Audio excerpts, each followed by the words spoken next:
can see why with a packed crowd here at City Bowl. Oh, you lucky man. Yes, he knows it. Soft hit. Watch it again. Oh, look at it, just lent onto the 10-pin. Whoa. But you know, we talked about the Olympics there, and this year's a big year because it's the first time ever we've got 10-pin bowling in the Commonwealth Games in Kuala Lumpur. Oh, yes, that right on lane, he loves it. So, you know, the Commonwealth countries are really looking forward to something this year. As is Leandersson looking forward to this strike, and look at that. Yep. Beautiful. Absolutely right flush in that 1-3 pocket. Now, Mika, what can you do? Looks good. Yes, excellent shot.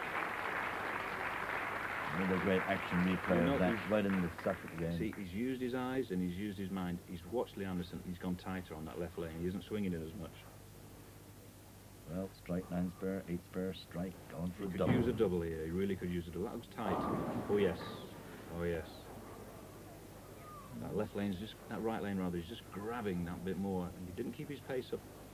The friction that these balls create, once that ball starts to turn, it's like a rapier going through the pins. Well, I suppose you got to be fair and think that, like, Leandersson's already had two games here. Koivuniemi's been sitting there and watching. He's been practicing on another pair of lanes within the bowling centre here, but he's been sitting there. It's not the same coming in with the crowd. Very difficult. I always find it's really hard, and I won't say unfair, but it's really a lot of pressure on the number 1 seed who's got to sit there and watch it. Particularly when you've seen Leandersson knock in games in the first couple of games. I mean, he shot 247, he shot 231, and now you're coming against him. You look at, he's got 9 spare, 3 in a row already. I mean, you know, it's got to be tough for Koivuniemi, but that's why he was world champion. So you know, he has the ability to do it. Yeah, and I'm sure he'll push Tom. Oh, wow! Hidden lights. Watch him fight. There he's down, just inside the second arrow on the lanes, comes up into the 1-3 pocket. Light hit, head pin there, flies off the sidewall, comes back. We call those messengers. Yeah. Well, he's certainly given a message to Koivuniemi. Yes. Ooh, and I was going to say, and that was going to put the stamp on it, but not quite. The 10-pin stays. Looked a little bit like he just a bit too much pace. The ball hadn't turned quite enough. It was there, but hadn't really finished what we call, you know, making that move through the pins. Well, now he's got this 10-pin to take away and convert the spare, and let's be, you know, he can't afford to have a miss because, you know, that's not what he needs to give Koivuniemi, although Koivuniemi's at an open frame. That's right. But he needs to put it and make sure he's got it. These are such good players, though. I mean, let's be honest, they are the best amateur players in the world. Yeah, I mean, they are amateurs, though. I mean, the pros in the States, they're playing week in, week out, and their livelihood is to bowl on TV. So, you know, and this guy is now resident in the States, of course, and you know, he's learning even more. I mean, he was good before he went there, but now. Interesting style as well, how high he holds that ball up there for such a tall man. High backswing. You'll also hear him, what we call, late 10, but that'll do. You see there, the 6-pin just leant against the 10-pin, caressed it in the pit. There's a thing about this game, you know, there are basics that we all have to adopt, you know, to be consistent, but everybody has their own different style. Now he's back on the right-hand lane here again. I just saw him look at the approach there, studying what was, you know, where he's going to stand, and let's remember on the right-hand lane the last time he left. Last time he came, right, left the big five, yeah. See him look, he's watching down. And in fairness, in the first couple of games that we've seen as well, there was also a little few glitches on that right-hand lane. Well, once they realised it was hooking a lot, they were happy, but you've got to keep your pace up. Now, seriously needs a double here. No, again, ball made too much ground. 6, 7, and 10-pin he leaves. Wow.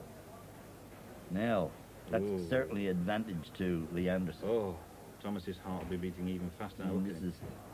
It's lucky frame 7. You can taste that victory. It's almost there, Bernard. Well, it's not over yet. Nope. We cannot predict. I mean, this spare he's capable of converting it. Possible, but very difficult. But you see, even with a spare ball, he got friction and the ball turned. What we call chopped it off, cherry-picked it. Obviously, a bit of nerves, you think, from Koivuniemi's part? Yes, even at this level, they wouldn't be human if they didn't have nerves. But I think there was more anger in that than anything in the spare shot, and resignation. Well, you can't afford to give players of this calibre 2 bites, and this is what he's given Tomas.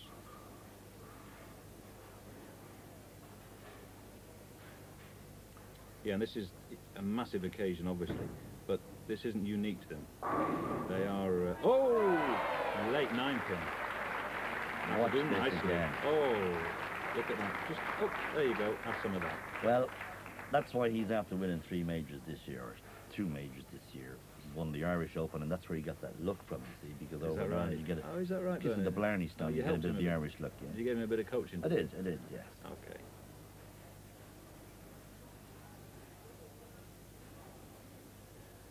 Wow. Can he do it again?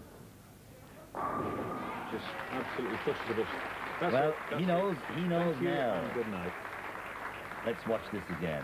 Down the right-hand side of the lane, and again, it'll turn just about now, comes up into the 1-3 side, and all go down. Now, Koivuniemi, Finland. He just wants to get it over with now, I think. He's led from the very beginning, 5 days ago. He's led the British Open. Now he knows at this stage, especially now, having thrown that 7 again, that it's certainly not going to be his year to win the AMF British Open 10-pin bowling championships. Which, it's a shame. I mean, they're both great players, so whichever one wins, we're going to have a worthy champion. But it's particularly hard on Mika because he's been there all week. Well, and I think he just wants to get away now. That is really, really sad for Mika. I mean, he's bowled some tremendous games. I mean, he's bowled 34 200 games up to this. Yeah. I mean, and here he is. He's probably now looking at somewhere in the mid 150, 70, somewhere like that, depending on what he shoots here. Yeah. You know, it is sad. What can you say? But he's going to take away with him, you know, £3,500, so it's not... Yeah, but the title, really, you know, British Open champion, everybody wants the title. Yes. And he's just come off a major event win in the States. Him and Pat Healy played in the same team that won the World Team Challenge. You know, so he knows all about pressure. Well, it's certainly been a great tournament for Tomas Leandersson. He wins his first match. He beats Tim Mack from America, 231 to a 220. Then he beats Pat Healy, another American, 247 to a 206. And here he is against the #1 seed, Mika Koivuniemi, and he has this well in control. In fact, we can nearly say... They think it's all over. He definitely has it won at this stage. Well, it is now. Another £5,500 in the bank for Leandersson, another title. And there you see 9-4 in a row, 9 and 3 in a row. Nice playing indeed from a true champion, one would have to say. Without doubt. He could go on bowling these scores all day now. He is so loose. And even at this stage, one has to be so well focused. And you can see he's still taking his time, even though he knows he's won. He will go through always the same motions and try and build that score, because they always want to get the big scores in, don't they? Yeah. Oh, that's a bit wide. Yeah. I think the adrenaline maybe is starting to just subside a little bit now. He knows he's done what he needed to do. The crowd here at City Bowl in Nottingham have witnessed some fantastic bowling over the last 5 days. They've been thrilled, and they've seen this man, Tomas Leandersson, bowl some super games as well. Well, he's averaged near enough 235 in the final.